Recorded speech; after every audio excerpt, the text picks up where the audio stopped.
Ada yang rumah tangganya Allah takdirkan penuh dengan kebahagiaan, bersyukur. Ada orang-orang yang Allah takdirkan rumah tangganya penuh dengan ujian, yo harus sabar. Nah, tapi kemudian nampaknya sekarang banyak rumah tangga yang kehilangan kesabaran. Apa buktinya? Sekarang kalau kita baca koran, baca berita, itu angka perceraian cukup tinggi. Sementara subhanallah, rumah tangga orang tua kita zaman dulu, rumah tangga nenek kakek kita zaman dulu, rumah tangga orang-orang zaman dulu yang pendidikannya tidak tinggi, secara ekonomi juga tidak terlalu mapan, rumahnya juga tidak semewah rumah orang sekarang, bajunya, pakaiannya tidak semewah pakaiannya orang zaman sekarang. Tapi kenapa rumah tangga mereka kok nampaknya adem ayem? Kenapa sekarang yang pinter-pinter, rumahnya bagus-bagus, uangnya banyak, kehidupannya mewah? Kenapa kok sekarang rumah tangganya rata-rata kurang baik, gampang rusak? Nah, maka dari sini kita ambil materinya, haruskah bertahan ketika tersakiti? Nah, yang pertama begini.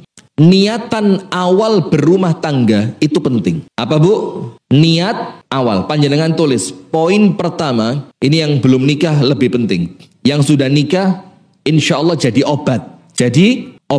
Yang rumah tangganya sedang ada masalah, mudah-mudahan Allah jadikan tausiah ini menjadi solusi. Amin ya Rabbal alamin. Tuh kok banter amin nih? Ada masalah semua kayaknya. Sabar Bu ya. Insya Allah tidak ada. Amin ya Rabbal alamin. Mudah-mudahan kalaupun ada masalah, ya masalah kecil aja lah. Bumbu dalam pernikahan. Kalau tidak ada bumbunya kan gak sedep ya. Orang makan itu kalau tidak ada pedes-pedesnya kan. Nah, maka rumah tangga kadang-kadang dipedesi suami. Suka Bu? Enggak. Sabar. Nomor satu, yang perlu kita perhatikan adalah niatan awal ketika panjenengan berumah tangga. Termasuk untuk pemirsa Madani TV, pemirsa LKC TV, pemirsa Saib Dakwah TV. Niatan awal berumah tangga itu penting. Kenapa? Karena niatan awal ini akan menentukan sukses atau tidaknya panjenengan melanjutkan rumah tangga ketika terjadi masalah. Tak kasih contoh. Orang di masjid, takmir masjid. Ada masalah enggak? Masjid loh padahal tempatnya orang ibadah, tempatnya orang tobat, tempatnya orang ngaji, tempatnya orang sholat, tempatnya orang berdoa. Ada masalah enggak di takmir masjid? Ayo yang keras, ada masalah enggak? Nurul Huda enggak, Nurul Huda aman. Tapi ada masalah. Apa yang menjadi masalah? Kenapa kok sampai di tempat ibadah kok muncul masalah? Karena memang hakikatnya orang kalau kumpul manusia Bu, pasti ada masalah. Kalau kumpul manusia pasti ada masalah. Nah, ketika muncul masalah di masjid, salah satu cara yang paling cepat menyelesaikannya apa? Panjenengan masuk masjid cari apa? Panjenengan dulu mau jadi takmir masjid, niatannya apa? Panjenengan dulu mau jadi seksi peribadatan, niatannya apa? Kalau niatan awal semuanya karena Allah, kalau niatan awal semuanya untuk ibadah, menyelesaikan masalahnya gampang. Tinggal dicek. Nah, ngamuk ini karena Allah atau bukan? Pore, ngerti pore? Pore ngerti ya? Wis aku mau nang masjid maneh. Wis aku mau ngurusi masjid maneh. Wis lek ngene iki tanahku tak cabut toko masjid rasido tak wakofne. Enten ngoten niku. Enten apa kathah? Ada saja. Nah, maka kalau muncul masalah seperti itu, kalau niatan awalnya ikhlas karena Allah, kalau niatan awalnya ibadah, insya Allah selesainya gampang. Insya Allah selesainya gampang. Ketika muncul masalah, ayo masalahmu ini ego pribadi atau untuk kepentingan umat? Masalahmu ini ibadah atau ego pribadi? Masalahmu ini gangguan setan atau memperjuangkan kepentingan agama Allah? Nah, maka niatan awal di dalam kita berumah tangga itu sesuatu hal yang paling penting. Maka dengan itu semuanya sudah paham, tidak perlu saya baleni. Hadis yang pertama kali ada di kitab-kitab hadis, semuanya berbicara hadis tentang apa? Niat. Innamal a'malu binniyat. Setiap amalan itu tergantung niatnya. Dan yang Rasul kasih contoh masalah niat ini apa? Seorang laki-laki yang hijrah, tapi hijrahnya karena ingin menikahi seorang perempuan. Jadi ceritanya laki-laki ini tidak pengen hijrah. Ternyata perempuan yang dia lamar itu perempuannya ikut hijrah. Kalau laki-laki ini tidak ikut hijrah, tidak jadi nikah. Akhirnya dia terpaksa ikut hijrah. Nah, maka pada masalah niat, Rasul ngasih contoh masalahnya pernikahan. Nah, sehingga hadirin, kalau panjenengan nikah niatan awalnya bukan karena Allah, maka kalau terjadi masalah gampang rusaknya. Kalau terjadi masalah disakiti, dikhianati, suami saya kasar, istri saya cuek, ndak punya anak jadi masalah loh Bu.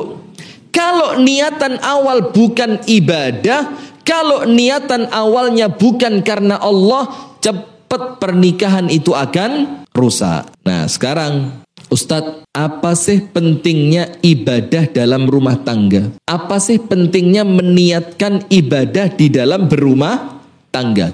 Minimal, paling elek, paling apes, paling minim, pentingnya 2. Paling minim, walaupun tentu kalau dikembangkan banyak. Jadi niatan awal berumah tangga, niatnya harus ibadah. Bu, niatnya apa Bu? Panjenengan rumiyin dilamar bapak lari-lari, niatin apa? Timbang rapayu, wis ndang rabi ae, umure wis akeh, engko lek ditolak maneh tambah gak rabi-rabi, ngoten nggih? Oh mboten, masyaallah. Panjenengan mboten nggih biasa mawon, mboten usah mencep ngoten, mboten.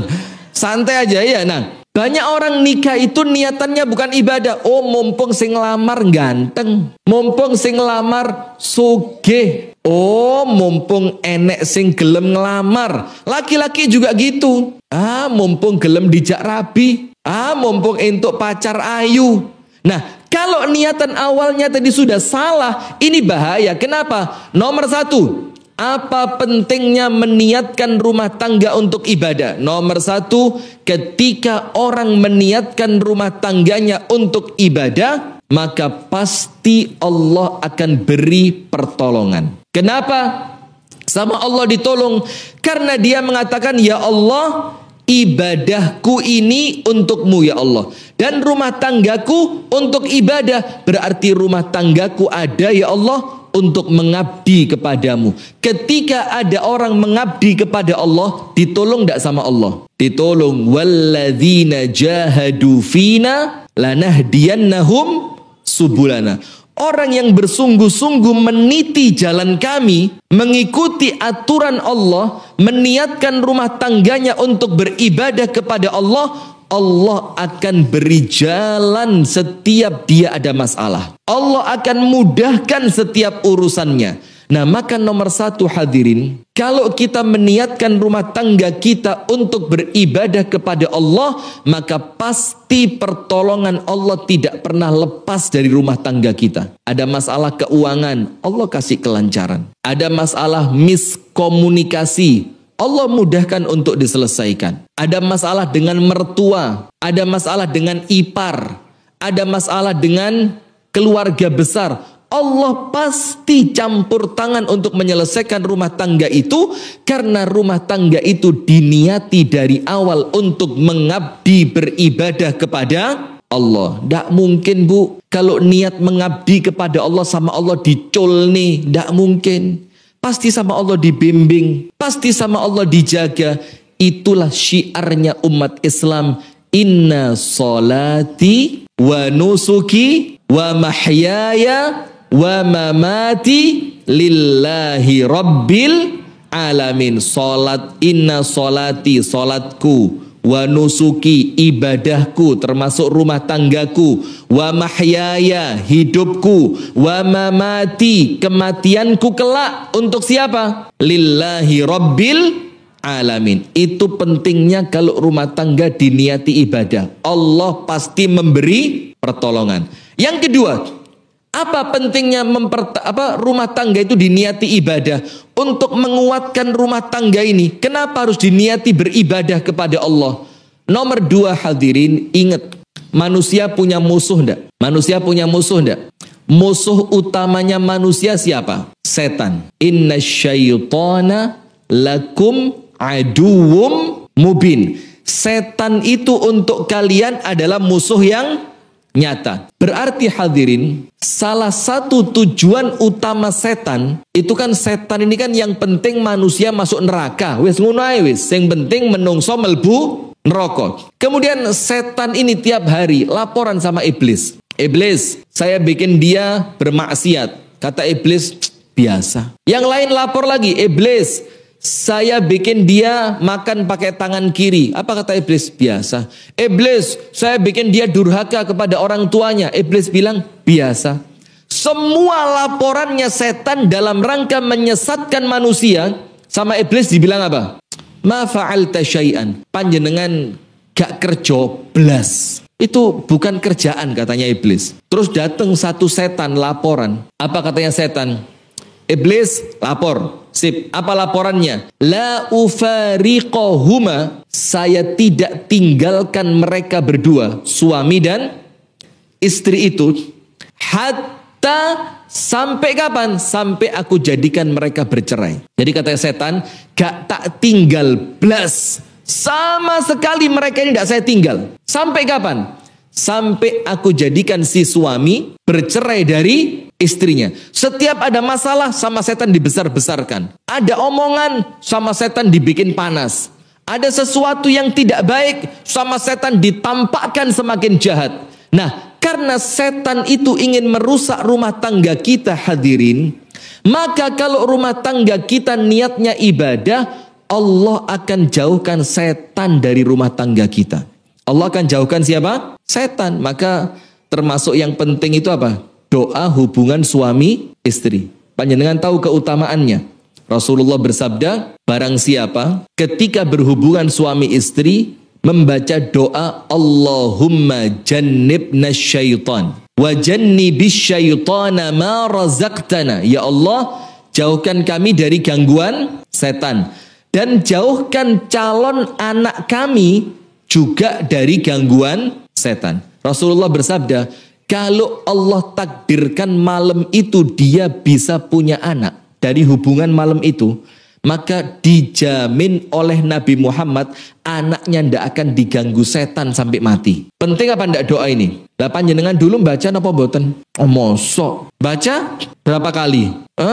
Oh setiap itu. Nah setiap itu katanya. Nah, maka artinya hadirin, setan itu tidak berhenti mengintai rumah tangga kita. Masuk rumah, tidak baca bismillah, setan nempel. Mau hubungan suami istri, tidak baca bismillah, setan ikut. Nanti kalau punya anak, anaknya diganggu oleh setan. Nah, maka kalau kita meniatkan rumah tangga kita untuk ibadah, setan jauh. Kalau setannya jauh, insya Allah rumah tangga kita langgeng dunia sampai. Itu poin pertama dulu. Kita tidak usah ngomong jauh-jauh dulu. Nomor satu, setiap kita berumah tangga, niatkan rumah tangga itu karena Allah, untuk Allah, dan niatan terbesar kita berumah tangga, rumah tanggaku ini dalam rangka beribadah kepada Allah. Nomor satu.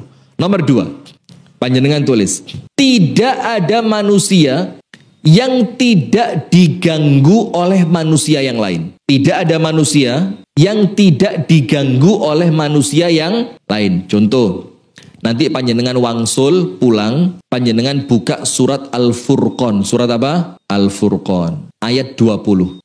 Ada mengatakan begini dalam surah Al-Furqan, Allah Subhanahu wa taala berfirman, "Wa ja'alna ba'dakum li ba'din aduwwun atasbirun." Allah Ta'ala firmankan, dan ini jelas.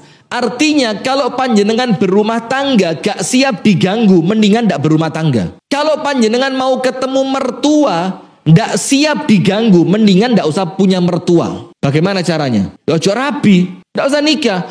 Panjenengan kalau tidak pengen diganggu anak, ya wes dari awal gak usah punya anak. Panjenengan kalau tidak mau diganggu tetangga, dari awal urip gak usah tonggoan. Itu rumus sudah. Kenapa Allah Ta'ala firmankan di sini, wa ja'alna ba'dakum li ba'din fitnah. Kami jadikan sebagian kalian untuk sebagian yang lain, Allah jadikan apa?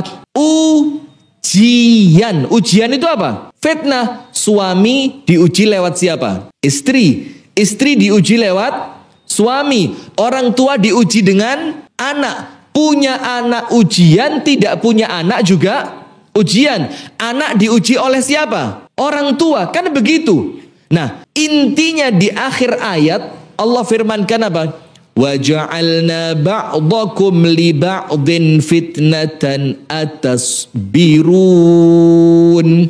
Apakah kalian mampu sabar? Nah, sehingga poin yang kedua hadirin, jangan berharap kalau kumpul manusia kemudian panjenengan tidak diganggu. Mustahil. Contoh yang lain, Rasulullah Shallallahu Alaihi Wasallam bersabda, nanti kita masukkan ke rumah tangga supaya apa? Kalaupun panjenengan disakiti di rumah tangga, insya Allah panjenengan kuat. Kenapa?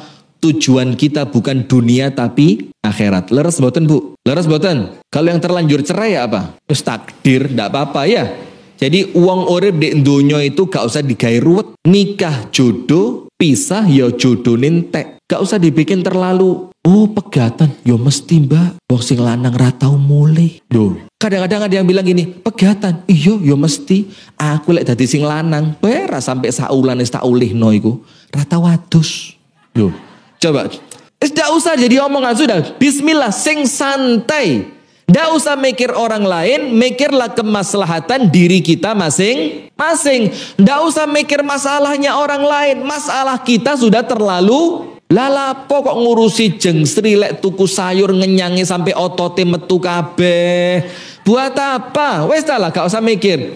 Bayu lek ngenyang sayur. Oh, tote metu kabeh. Tidak usah, wes dah. Poin kedua, tidak ada manusia yang tidak diuji oleh manusia yang lain. Ayatnya yang pertama, Al-Furqan ayat berapa? 20. Allah jadikan sebagian kita untuk sebagian yang lain sebagai apa? Ujian. Allah minta apa? Atas birun, kalian bisa sabar atau tidak. Hadisnya, Rasul mengatakan begini, dalam sabda Rasulullah yang sahih. Memang kalau ngomong materi rumah tangga bu, sejam tidak cukup. Tapi insya Allah khusus warga Batang 30 menit selesai. Muqaddimahnya, belum materinya ya. Rasulullah Shallallahu Alaihi Wasallam bersabda, ini hadis banyak di antara panjenengan yang sudah tahu. Maka saya tidak terlalu panjang mocone, sing penting intine panjenengan bisa paham. Supaya apa? Kalau nanti rumah tangga ada masalah, biasa. Jenenge kumpul menungso mesti enek masalah. Lek kumpul bebek ndak ada masalah. Paling berbeken tok. Kalau kumpul suami, apa masak kok koyok ngene? Loro ati. Ya banda. Kumpul istri, kerja, duit dikei. Kok mek sak mene lho, masalah. Maka mendingan kumpul bebek karuan. Nggih napa nggih? Kok nggih? Ya jangan. Sudah. Rasulullah Shallallahu Alaihi Wasallam bersabda, "Alladzi yukhalitun nasa wa yasbiru ala adzahum khairun minalladzi la yukhalitun nasa wa la yasbiru ala adzahum." Perhatikan, artinya begini. Manusia, seseorang yang kumpul dengan manusia, seseorang yang kumpul dengan manusia. Kemudian ketika diganggu, dia sabar. Kata Nabi Muhammad itu lebih baik dibandingkan manusia yang tidak seneng kumpul dan kalau diganggu tidak sabar. Perhatikan hadisnya. Orang yang kumpul manusia kemudian sabar ketika diganggu itu lebih baik. Luwe apik, luwe soleh, luwe genah, luwe becik dibandingkan orang yang tidak seneng kumpul-kumpul kalau diganggu tidak sabaran. Nah, dari hadis ini yang kita ambil dua. Nomor satu, Rasulullah mengatakan kalau kumpul manusia, Anda pasti diganggu. Pasti apa? Diganggu. Walaupun terkadang orang lain tidak niat ganggu. Tapi jenenge manusia punya perasaan, maka kadang-kadang apa? Ada tetangga ngomong, salah paham.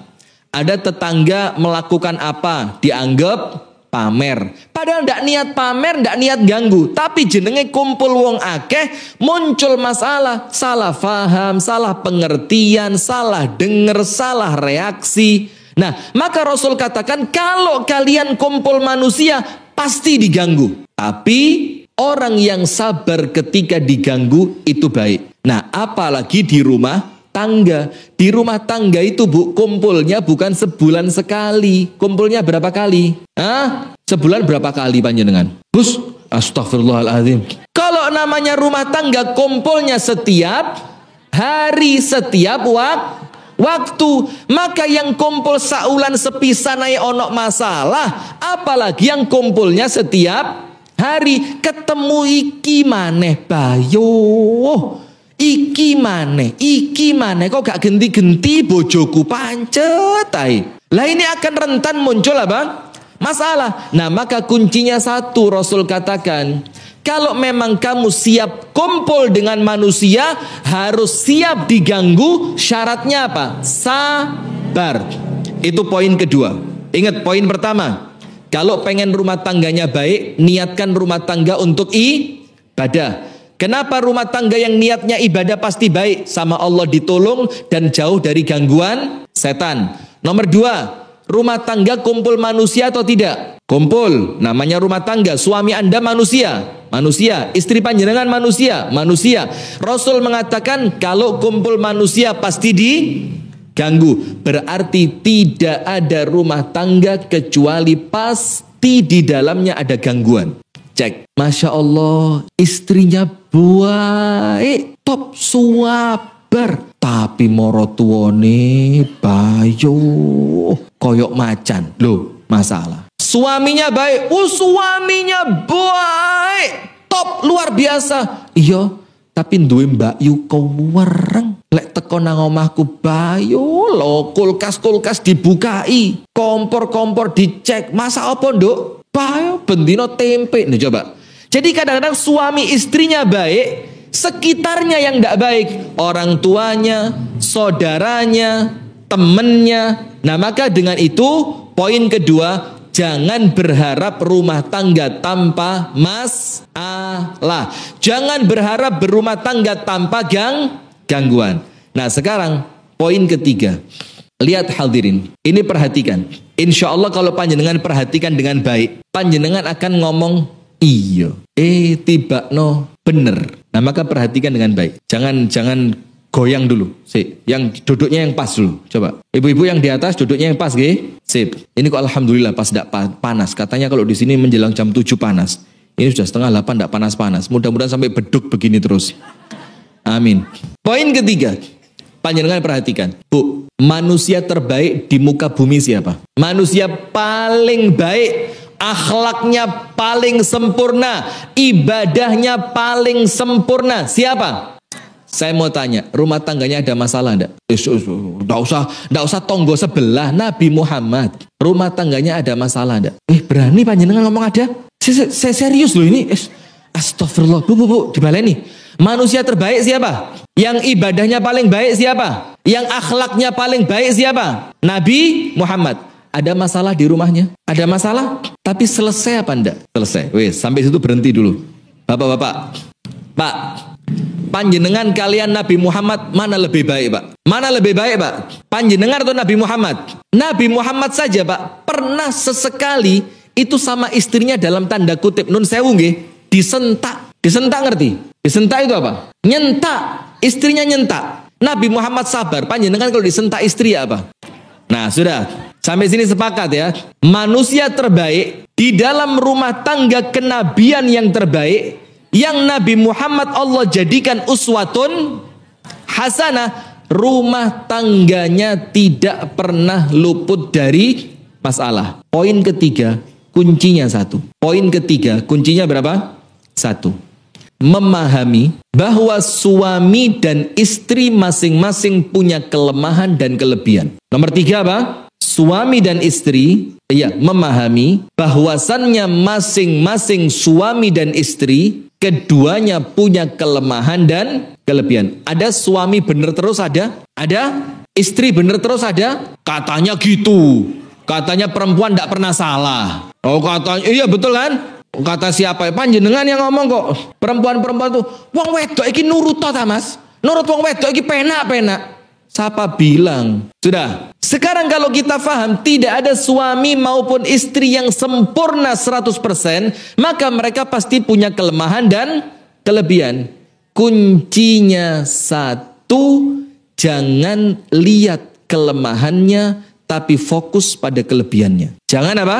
Jangan lihat kekurangannya, fokus pada apa? Anu ya Ustaz, irungnya pewese. Loh iya irungnya pesek, tapi body ini lah api, langge. Nah, maka jangan lihat hidungnya wes, hidungnya gambar ono ae. Dikasih apa gitu, apa ditutupi apa gitu, supaya terpalingkan.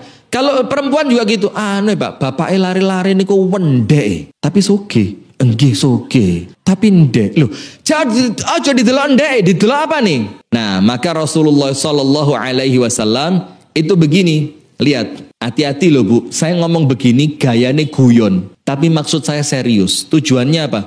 Biar rumah tangga kita ini langgeng, gak gampang rusak. Karena sekarang ini Bu, masalah titik cerai, masalah dikit cerai, apalagi yang masih pasangan-pasangan muda itu. Saya ini usia sekarang 27. Percaya? Bagus, tidak percaya. Betul berarti. Oh saya aja tidak percaya, mau mana panjenengan, lihat. Sudah, 10 tahun yang lalu. 10 tahun yang lalu. Sudah. Rasulullah bersabda, la yafruku mu'minun mu'minatan. Nanti disakitinnya terakhir. Wis lah, jangan fokus disakiti terus. Panjenengan kayak orang paling tersakiti aja. Padahal ya lemu-lemu loh jane. Maksud saya percaya kalau panjenengan tersakiti wong awake seger-seger. Kalau bapak-bapak tersakiti loh saya percaya. Kuru-kuru, enggak tahu kenapa Bu ya. Laki-laki itu kalau sebelum nikah saweger. Mari rabi langsung. Lemes, stroke, pucet, urate metu kabeh. Dan perempuan sebaliknya. Dulu sebelum nikah langsing, bagus. Setelah nikah, Masya Allah. Gitu sok merasa yang paling terzolimi. Dari mana terzolimi kok seger lemu itu loh. Ini loh terzolimi ini loh. Nah ini loh. Coba kamera diarahkan ini. Orang-orang terzolimi ini. Nah sudah. Rasulullah bersabda. La yafruku mu'minun mu'minatan. Jangan sampai seorang suami yang beriman kepada Allah membenci istrinya yang beriman kepada Allah. Berarti boleh tidak benci sama istri. Kalau ngomong hadis ini jangan dibenci. In kariha minha khuluqan, kalau suami itu membenci satu perangai istrinya, radhiya minha khuluqan akhar. Masih banyak dari istri panjenengan perangai yang pantas untuk dicintai. Contoh, misalkan awake lemu tapi pinter masak. Coba. Jadi jangan dilihat lemune. Ya mesti tapi ketok inggarai. Iya. Tapi lihat apa? Oh, masih lemu lek masak sedep. Jangan misalkan, wah bojo ki Ustaz lek turu ngoroke banter. Ngalang-alai bom atom Hiroshima Nagasaki. Bum. Sampai ngorok itu ada intonasinya. Deng deng deng deng trek, deng deng deng trek, deng trek. Wes, yo. Misalkan dia turun ngorok, tapi Masya Allah rumah ndak pernah kotor, senengane resik. Coba. Nah, itu wasiatnya Nabi Muhammad. Nah, tapi ini hadirin bukan cuma untuk suami kepada istrinya, tapi juga untuk istri kepada siapa? Suami. Misalkan ada sesuatu yang Anda tidak senang dari suami panjenengan, masih banyak akhlak suami panjenengan yang layak panjenengan cintai. Sehingga ketika muncul masalah, kebaikan-kebaikan itu menjadi pertimbangan panjenengan tetap bertahan. Saya kasih contoh. Panjenengan tahu Sayyiduna Umar bin Khattab kan? Sayyiduna Umar itu kalau lewat suatu gang, iya kan? Terus setan mau lewat, apa yang terjadi? Apa yang terjadi? Setan lo wedi. Jadi kalau Umar lewat, kemudian setan dari depan mau lewat, kata setan apa? Wes gak golek perkara wes ngalih ae. Setan wedi. Tapi ternyata seorang sekelas Umar bin Khattab yang setan saja takut. Ini ada cerita seru. Suatu hari ada laki-laki dia amuk-amuk sama istrinya. Dia bilang, waduh ini saya tidak boleh diem ini. Ini harkat dan martabat suami bisa runtuh ini. Istri tidak boleh dibiarin. Terus dia mikir, saya lapor sama siapa ya? Saya mau curhat sama siapa ini? Biar jiwa kelaki-lakian saya ini muncul dan saya berani ngelawan istri. Mikir dia, oh Umar ini. Laki-laki paling gagah. Setan aja takut. Berangkat ke rumahnya Umar. Dang, dang, dang, dang. Diketuk pintunya Umar. Tok, tok, tok. Pas dia ngetuk pintu rumahnya Sayyiduna Umar. Pas Sayyiduna Umar lagi dimarahin sama istrinya. Lu mikir dia, wes kadung diketok lah kok kasusnya sama. Waduh lah kok senasib kita ini. Nggak jadi lapor dia, pulang dia, seret mulai. Karena kebetulan pintunya sudah diketok, Umar buka. Umar panggil, ta'al, ya rajul, sini. Dia bilang, nggak jadi, sini. Boten sios, ini. Balik dia dengan keluntrang. Umar tanya, ada apa? Gini Umar, jujur gak? Ya, jujur. Tadi saya dimarahin sama istri saya. Mewangkel jerone hati. Ting lawan rawani, gak dilawan panik kok tambah tersiksa setiap hari. Akhirnya saya cari temen, iki carane piye iki cek supaya saya bisa berani lawan istri. Maka saya punya ide, ini minta usul sama Umar bin Khattab saja ini. Lah kok saya ketuk pintu rumah kamu, lah kok nasib kita Masya Allah. Jadi urusan model gini nih Bu, mulai zamannya Umar sudah ada. Jadi suami sudahlah Pak, wis Pak, nggak usah bikin bid'ah baru Pak. Ini sudah sunnah mulai zamannya Umar ini. Sudah, apa yang terjadi? Ketika saya mau lapor, ternyata engkau di rumahmu juga sedang ada masalah dengan siapa? Istrimu. Saya dengerin, tak kira kamu bakal bales tadi. Ternyata kamu meneng tok Umar. Ngalih ae wis. Podo ae. Ternyata juga suami, tidak ada takut. Suami taat istri, taat. Bukan takut, taat. Istri telepon, "Mas, boleh?" Nggih, boleh. "Mas, tangi." Itu bukan takut, taat. Lah ngoten nggih Pak nggih. Panjenengan lak mboten takut nggih Pak. Cuma taat saja kan. Cuma antara taat dan takut itu kan bedanya tipis saja. Yo taat karena coba ndak takut ndak mungkin. Tapi jangan keras-keras, nanti suami dengar. Sudah, maka laki-laki itu tanya, "Umar, lo kamu itu lo setan takut. Lah kok istrimu marah kamu cuma diem?" Kata Umar apa? "Ya rojul, wong lanang, rungokno, dengerin." Sebelah sini ya, maaf, sebelah sini. Wong lanang, katanya Umar, dengerin. Kenapa saya sabar ketika istri saya marah? Kenapa saya tidak melawan ketika istri saya sedang cerewet? Kenapa saya tidak berargumentasi? Padahal wong lanang kan pinter-pinter jani. Kenapa saya tidak berargumentasi? Kenapa tidak saya jawab omongannya ketika dia sedang marah? Kata Umar, 4. Nomor 1. Kenapa saya tidak balas dia? Nomor 1. Karena dia yang merawat anak-anak saya. Karena dia apa? Yang merawat anak-anak saya. Dan saya tidak mampu, katanya Umar. Lah kalau nanti sampai dia porik, dia tidak mau merawat anak saya mau apa? Nomor 1. Jadi dilihat apa Bu? Kebaikannya. Nomor 2. Wahia. Dan dia perempuan itu yang memasakkan makanan untuk saya. Maka tidak sebanding. Antara pengorbanannya dia dengan kemarahannya tidak sebanding. Maka saya sabar. Nomor 2. Nomor 3. Dia yang membersihkan rumah saya. Nomor 4. Dia yang mencucikan pakaian saya. Sehingga ketika dia marah, saya ingat semua kebaikan-kebaikan yang dia lakukan. Oh, dia ibunya anak saya. Tidak pantas saya marahin ibunya anak saya.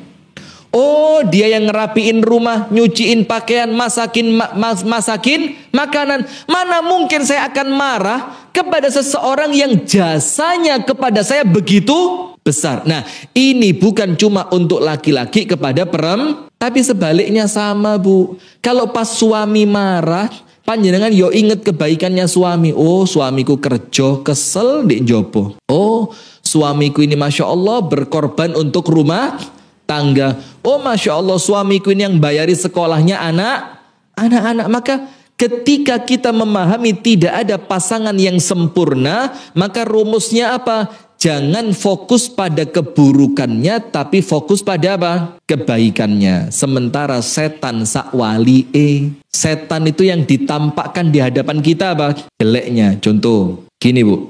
Ada ndak istilah rumput tetangga lebih hijau? Kenapa kok ngelihat rumput tetangga lebih hijau? Ayatnya mengatakan وَزَيَّنَ لَهُمُ الشَّيْطَانُ أَعْمَالَهُمْ. Kenapa rumput tetangga kelihatan lebih hijau? Karena rumput tetangga di pandangan mata panjenengan haram. Sementara yang haram itu dihiasi siapa? Dadi bojone tonggo luwe apik, luwe ganteng, luwe beneh, luwe sopan. Karena apa? Dia tidak halal untuk panjenengan. Sementara kalau tidak halal hukumnya haram. Kalau haram setan membumbui apa ndak? Dibumboni. Siapa yang bumboni? Setan. Maka setan bilang, deloken, isu-isu wis wangi, bojomu sik ngiler. Loh, yang lain lagi, bae deloken rajin budal pengajian loh. Bojomu ndelosor nyekel HP ramandek. Dibisiki setan, dijadikan indah karena dia bukan milik Anda. Tapi kalau sudah milik Anda, setan berusaha membongkar. Didudukno ngoroke krungu, ngentute ketok. Ketok apa mambu? Iya ndak? Males-males mulai konangan. Sehingga ketika sudah berumah tangga, maka untuk orang lain yang sebelumnya tidak terlihat, untuk Anda menjadi apa? Terlihat. Dulu panjenengan seneng gara-gara keburukannya belum nampak. Sekarang ketika keburukannya tampak, itu ujian buat kita. Tetap bisa seneng atau tidak. Nah sekarang 3 poin pembuka ini Bu. Ini landasan. Ini namanya pondasi. Namanya apa? Asas. Nomor 1. Kalau pengen baik, rumah tangga diniati apa? Ibadah. Kalau rumah tangga diniati ibadah, Allah pasti akan berikan pertolongan. Setan jauh, tidak bisa ganggu. Nomor 2. Ingat, kalau kumpul manusia pasti diganggu. Maka Allah firmankan dalam Al-Furqan ayat 20, Allah jadikan pasangan juga sebagai ujian. Nomor 3, tidak ada manusia yang sempurna. Maka kita dituntut bukan melihat kekurangannya, tapi kita fokus pada apa? Kelebihannya. Nah sekarang, Ustadz, tapi saya disakiti, dia selingkuh Ustadz. Enten boten? Ada? Siapa? RT berapa itu? Oh RT berapa? Alah, inisialnya namine sinten, ngajenge mawon. Alah, ibu-ibu kok dungaren rahasia. Ibu-ibu itu ndak ada rahasia. Sampean tok lho yo. Nanti sampean tok sing diceritani ngomong nang koncone. Sampean tok lho yo. Nanti koncone sampai sak kampung krungu kabeh. Itu namanya siapa? Maka hawa. Gak iso Kalau laki-laki Adam. Maka laki-laki itu ono masalah opo cerita Mas. Lek dipaksa stroke nanti, jangan dipaksa. Maka yang sini jangan suruh ngomong, yang sini jangan suruh diem. Wis porsinya masing. Ustadz, saya disakiti Ustadz. Suami saya tidak bertanggung jawab, tidak mau kerja. Istri saya Ustadz tidak pernah masak. Ibu saya datang Ustadz gak direken. Itu kan masalah-masalah yang muncul dalam rumah tangga. Nah sekarang kita fokus pada materinya. Kalau disakiti di rumah tangga, kita mau bertahan atau berpisah? Gak mesti sama dong. Antara satu dengan yang lain pasti kasusnya kok mulai panas ya. Wes sudah ya, sampai sini aja ya.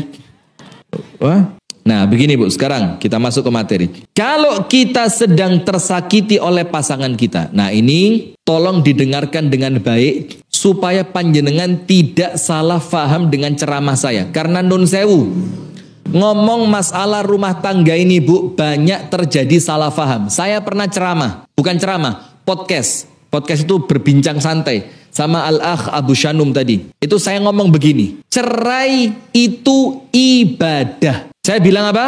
Cerai itu ibadah. Dan sampai detik ini saya tidak meralat omongan itu. Saya tetap kekeh cerai itu ibadah. Semangat yang cerai-cerai.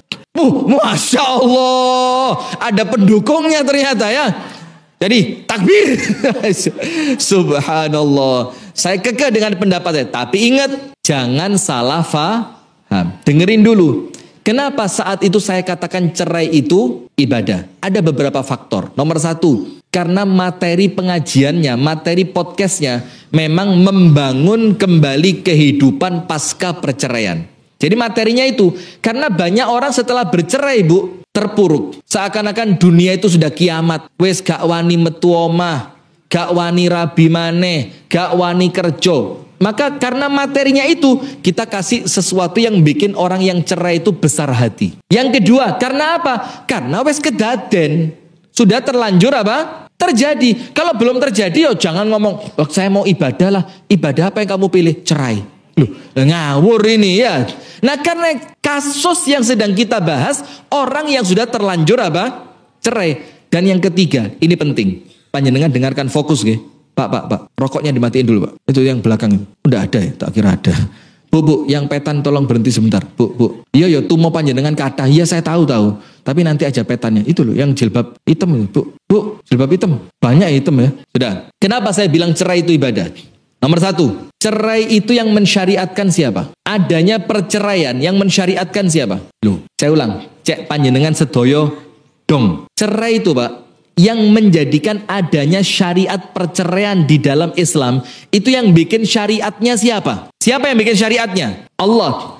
Ketika Allah mensyariatkan adanya tuntunan perceraian di dalam surat At-Tolak, kemudian perempuan yang cerai diatur masa iddahnya sekian, suami yang menceraikan istrinya diatur cerai 1, talak 1, talak 2, talak 3. Itu yang ngatur semuanya siapa? Allah. Maka ketika Allah yang ngatur dan dijalankan, kasih garis bawah, sesuai dengan aturan Allah, sebabnya benar, caranya benar, setelah perceraian juga tidak terjadi permusuhan, tetap dalam kebenaran, maka cerai ibadah atau bukan? Karena begini, ada orang makso gak gelem cerai, tapi setiap hari rumah tangganya hanya mengumpulkan dosa. Ada apa enggak? Hanya gara-gara egois. Kalau saya cerai, apa nanti kata tetangga? Engkau Yusri lah ngilokno aku. Seneng Yusri keplok-keplok engkau. Lek oro aku pegatan. Nah, ada yang seperti itu. Dia mempertahankan egonya dalam keadaan rumah tangganya sudah tidak lagi bisa mendatangkan pahala. Bendino dosa terus. Dosa. Istri curiga sama suami. Suami marah sama istri. Istri tidak lagi percaya kepada suami. Suami setiap hari marah kepada istri. Yang ada itu terus. Suami keluar dicurigai. Istri di rumah diancam. Tiap hari itu. Maka untuk apa lagi dipertahankan kalau yang bertambah bukan pahala tapi... Nah, maka cerai itu ibadah nomor 1. Ketika dijalankan sesuai tuntunannya. Nomor 2, ketika cerai itu alasannya apa? Jelas. Nomor 3, ketika dari perceraian itu yang dicari adalah keridhaan dari Allah. Sampai ada hadis Bu. Hadis ini sebagian ulama mengatakan sanadnya dhaif. Tapi yang lain mengatakan sanadnya hasan. Nanti saya carikan teks hadisnya. Intinya begini. Salah satu sebab doa yang tidak diterima, doa yang tidak diijabah, apa itu? Suami yang memiliki istri yang akhlaknya jelek, ibadahnya jelek, tapi suami tidak mau menceraikan hanya gara-gara perkara duniawi. Perkara duniawi itu apa? Lek tak pegat eman wong si ayu, lek tak pegat eman wong soge, wong bojoku iki pinter. Nah, dia tidak menceraikan istrinya, tapi alasannya apa? Dunia. Itu sebab doa tidak diterima. Berarti pada posisi ini, cerai dianjurkan apa enggak? Cerai dianjurkan apa enggak? Dianjurkan. Panjenengan tahu seorang nabi yang nyuruh anaknya cerai siapa? Ayo, nabi siapa? Seorang nabi datang ke rumah anaknya, ternyata anaknya enggak ada. Di rumah cuma siapa? Menantunya, istrinya, anaknya. Terus nabi tadi bilang apa? Ngomong ya sama anakku kalau pulang suruh ganti pintu. Suruh ganti apa? Pintu. Nabi siapa? Nabi Ibrahim. Kalau cerai itu bukan ibadah, ada ndak Nabi nyuruh anaknya maksiat? Nah, wis kok jadi ngomong cerai ya? Wis balik ke materi. Ustadz, saya tersakiti. Saya disakiti Ustadz. Suami saya selingkuh. Selingkuhnya Ustadz dengan laki-laki. Sekarang ada. Lagi ngetren sekarang. Dan kalau ndak selingkuh sama laki-laki itu kurang keren sekarang. Jadi kalau cuma selingkuh sama perempuan itu wes biasa. Selingkuh sama pembantu biasa. Selingkuh sama sekretaris biasa. Kita pengen yang luar biasa gitu loh. Selingkuh Ustaz, dengan sapi. Selingkuh dengan... Nah, pokok intinya dia mengatakan suaminya sudah selingkuh. Atau si suami, seperti yang disampaikan MC tadi, saya cocok. Ini bukan cuma terzolimi istri terus, enggak. Bisa jadi siapa? Suami yang terzolimi istrinya jahat. Mungkin enggak? Mungkin saja, karena keburukan bisa datang dari suami, bisa datang dari istri. Nah sekarang kita masuk ke materi. Ustadz, kalau saya tersakiti, pilihan untuk saya harus bercerai atau saya harus bertahan. Nah, enaknya mana? Enaknya panjenengan milih mana? Cerai apa bertahan? Lihat masalahnya. Kalau masalahnya berat wis, bisa. Semudah itu, Bu. Engkau tidak menganggap suamimu. Hah? Nah, begini, Bu. Begini, lihat. Sebelum kita jawab itu, panjenengan milih terluka atau bertahan? Enggak usah awalnya, langsung aja milih A apa B, terluka apa bertahan. Berarti terluka terus. Wes, gini, lebih gampang lagi. Terluka atau kehilangan? Wes bingung. Ayo, terluka apa kehilangan? Jangan tergantung. A terluka, B kehilangan. Pilih mana? A apa B? Kehilangan? Nah begini, Bu, itulah dilematis. Apa? Dilematis. Terluka yoga enak, kehilangan bisa jadi malah terluka. Iya apa enggak? Nah maka ada rumusnya. Rumusnya kalau dalam agama Islam praktis, gak ruwet, gak jelimet. Ustadz saya pengen konsultasi rumah tangga. Alah ruwet. Bisa jadi lek ustadz kepencut be bojomu sampai dikoncereng, kok bojomu dipek, bisa. Iya apa enggak? Atau sebaliknya, perempuan yang sok dukung poligami, ya mesti dukung poligami soalnya ngincer bojone wong. Ruwet sekarang ini, kompleks sekali. Nah maka kalau ngomong tentang konsep Islam, rumusnya simple. Cuma 3. Anda bisa milih dengan gampang, bakal bertahan walaupun tersakiti, ataukah saya harus milih berhenti tapi kemudian rasa sakitnya hilang. Tapi harus pisah. Kan keduanya ndak enak kan? Siapa sih Bu yang pengen cerai? Coba angkat tangan. Siapa yang dari awal berumah tangga niat cerai? Angkat tangan. Ndak ada. Tapi takdir yang menjadikan kemudian kita harus rela untuk bercerai. Ada orang sampai cerai 4 kali, 5 kali. Ada orang Masya Allah, istrinya jahat, tapi dia tetap sabar. Tak kasih cerita. Ini cerita diceritakan oleh Syekhul Islam Ibnu Taimiyah di dalam Majmu' Fatawa. Majmu' Fatawa Ibnu Taimiyah.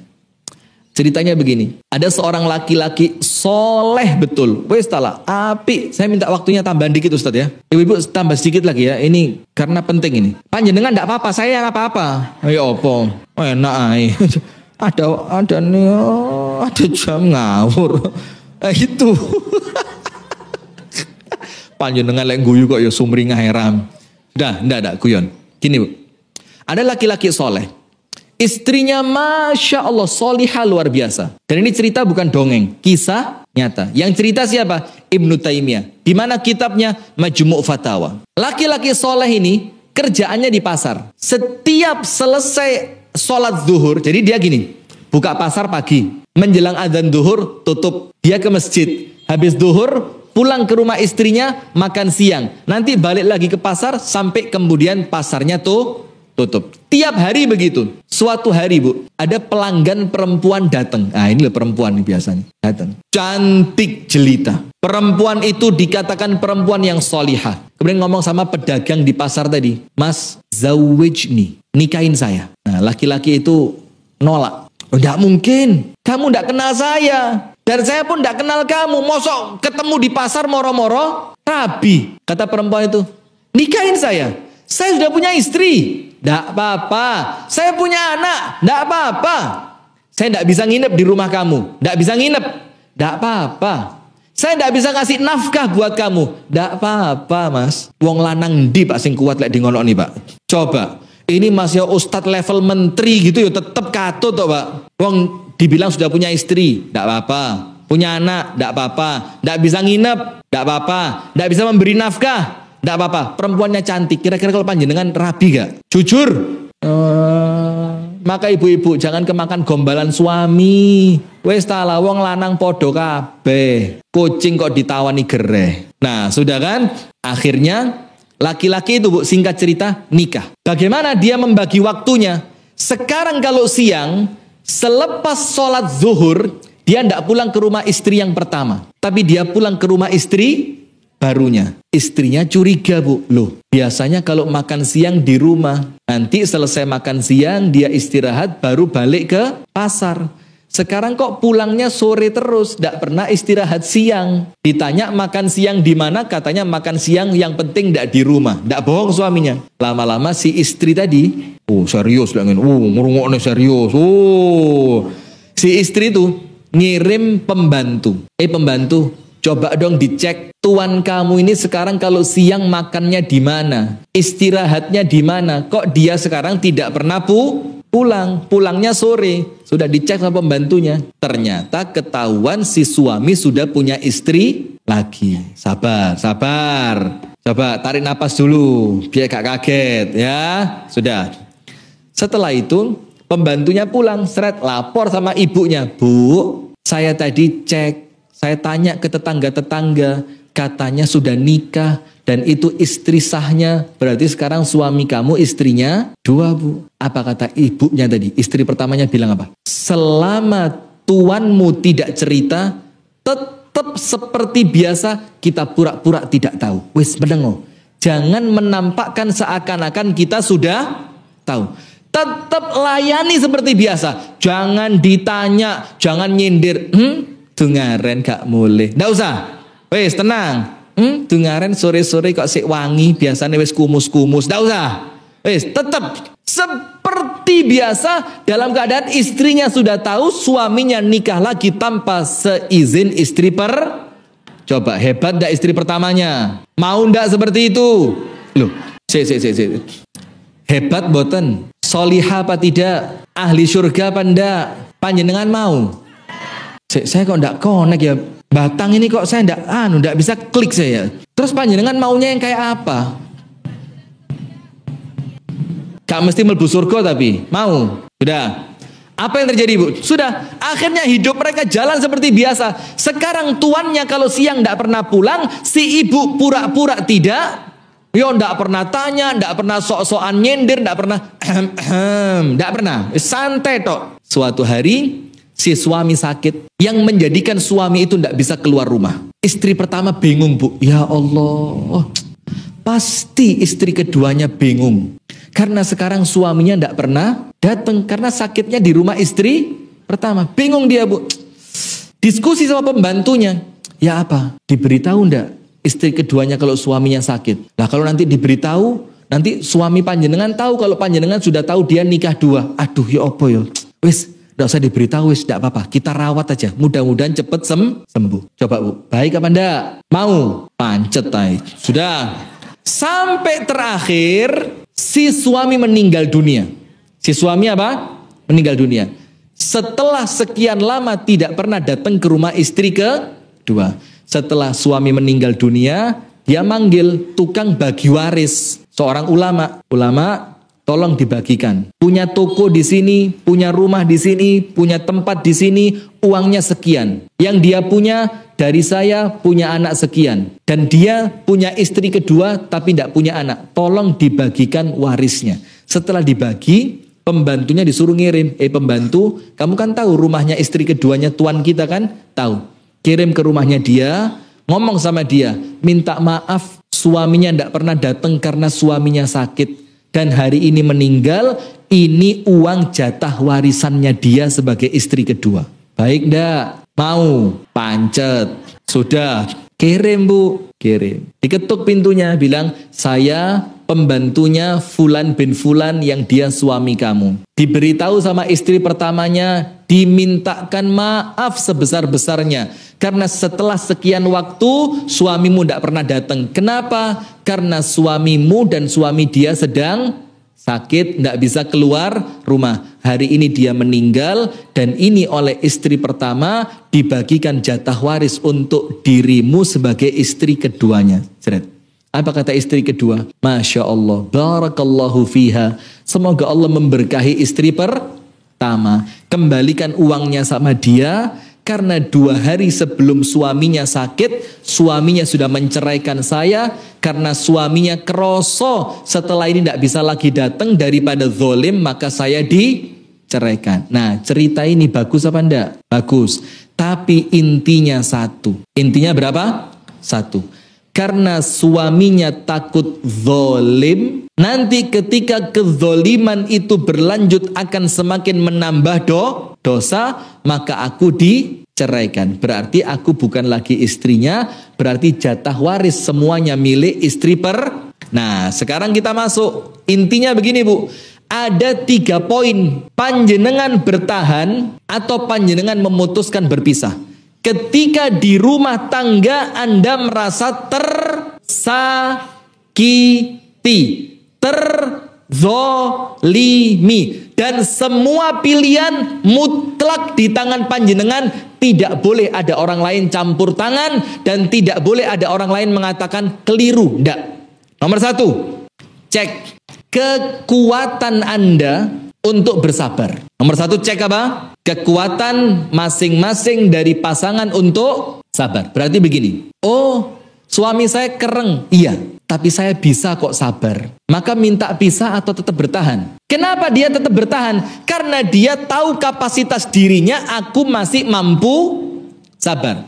Oh, istriku cerewet, judes, tidak pernah terima kasih, ngamuan. Suaminya bilang, tapi aku bisa kok sabar. Maka saat itu milih berpisah atau bersabar? Bersabar. Bertahan. Memilih bertahan. Maka nomor 1, cek kesabarannya masing-masing. Selama Anda lihat Anda masih bisa bersabar, jangan pisah. Kenapa?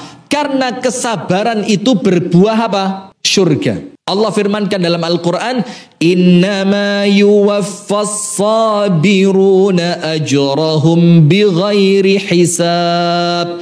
Allah akan beri pahala surga untuk orang yang mampu sabar. Hanya orang yang sabar. Berarti poin pertama, Bu, selama Anda masih mampu sabar, jangan pisah. Kenapa?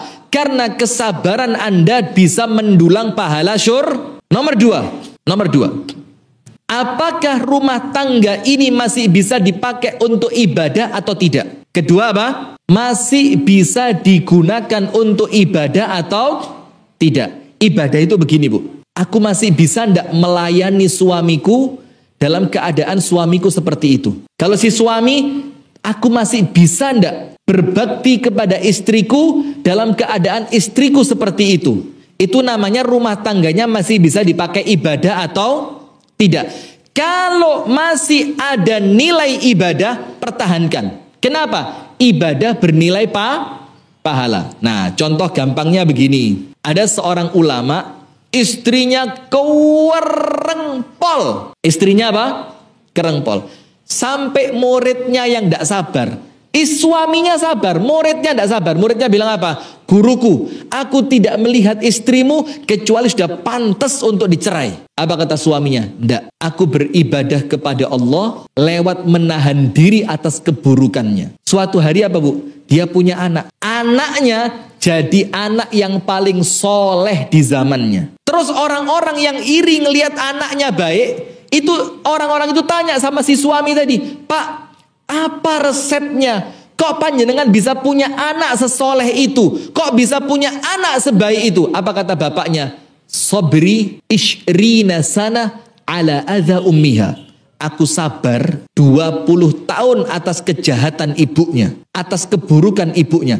Maka keburukan ibunya yang aku niati ibadah di hadapan Allah, Allah ganti dengan anak yang berbakti. Maka hati-hati. Nomor 1, kalau Anda masih bisa sabar, jangan pisah. Karena apa? Kesabaran berbuah pahala surga. Nomor 2, selama rumah tangga itu masih bisa dipakai untuk ibadah. Ibadahnya apa? Husnudzon. Ibadahnya apa? Menasehati pasangan. Ibadahnya apa? Mengingatkan pasangan. Ibadahnya apa? Membangunkan pasangan untuk sholat malam. Ibadahnya apa? Ngajak pasangan datang ke majelis taklim. Ibadahnya apa? Ngajak pasangan untuk tilawatul Quran. Ibadahnya apa? Mengajak pasangan untuk muhasabah. Itu kan ibadah. Jadi ibadah itu gak sing enak-enak tok, Bu. Ibadah dengan menasehati, ibadah dengan mengingatkan, ibadah dengan nuntun datang ke majelis taklim. Yang terakhir, poin ketiga, lihat ridhonya Allah. Poin ketiga apa? Lihat ridhonya Allah. Bagaimana melihatnya? Wis, ini penutup. Tapi mohon maaf ya, Karena sudah terlalu panjang, tidak pakai tanya jawab ya Ustadz ya. Jadi tanya jawabnya ditiadakan. Nanti tanya jawab lewat kolom komentar saja ya. Kolom komentar, tulis Ustadz saya jamaah Batang, pertanyaan saya. Nanti insya Allah dijawab. Begini, ridhonya Allah lihat. Apa ridhonya Allah itu? Bu, berumah tangga tadi niatnya apa? Ibadah. Ibadah itu yang kita cari apa? Allah supaya ridho kepada kita. Berarti kalau panjenengan disakiti di rumah tangga itu tadi, Anda lihat, kalau aku pisah, Allah ridho enggak? Kalau aku teruskan, Allah ridho atau tidak? Nah, itu saya bingung. Apa sih? Bagaimana Allah tahu? Bagaimana saya tahu Allah ridho kalau saya cerai? Bagaimana saya tahu Allah ridho kalau saya bertahan? Nah, lihat. Poinnya di sini, Bu. Lihat apakah Allah ridho dengan rumah tangga Anda atau tidak. Bagaimana cara melihatnya? Lihatlah aturan Allah di rumah tangga itu. Salat Anda bagaimana? Ngaji Anda bagaimana? Bakti Anda kepada suami seperti apa? Tanggung jawab Anda kepada istri bagaimana? Anda yakin tidak kalau rumah tangga ini mengantarkan Anda ke surga? Selama Anda bertahan dan Anda yakin bertahannya Anda akan mendatangkan ridhonya Allah, kekeh bertahan. Jangan pisah. Selama Anda yakin kalau Anda bertahan, Allah akan ridho kepada saya, maka jangan bertahan. Selama Anda yakin kalau Anda pisah, setan tepuk tangan. Setannya apa? Tepuk tangan. Maka jangan pisah. Tapi sebaliknya, kalau saya pisah dengan dia, Allah akan ridho sama saya, pisah. Contoh, suami Anda ternyata na'udzubillah, semoga Allah menyelamatkan, ternyata perampok, koruptor. Anda nasihati tidak mau, Anda ingatkan tetap kekeh. Tapi Anda mikir, tapi dia kaya, rumahnya mewah. Walaupun suami saya perampok, kehidupan saya terjamin. Jalan-jalan mobil mewah, mau belanja nyaman, beli shop.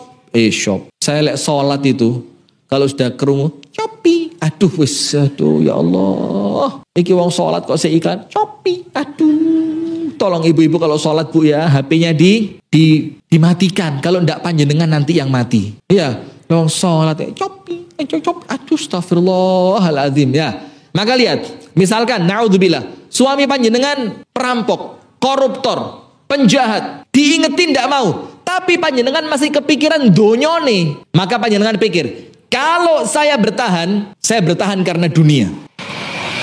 Kalau saya berpisahnya karena Allah. Maka ridhonya Allah saya dapatkan, maka jangan ragu pisah. Dan pisah dalam keadaan seperti itu bukan aib. Sekarang suami, oh istri saya tidak bisa diatur. Kan ada dalam Islam itu dayuth. Ngerti nggak dayuth? Suami yang tidak punya rasa cemburu kepada istrinya, tidak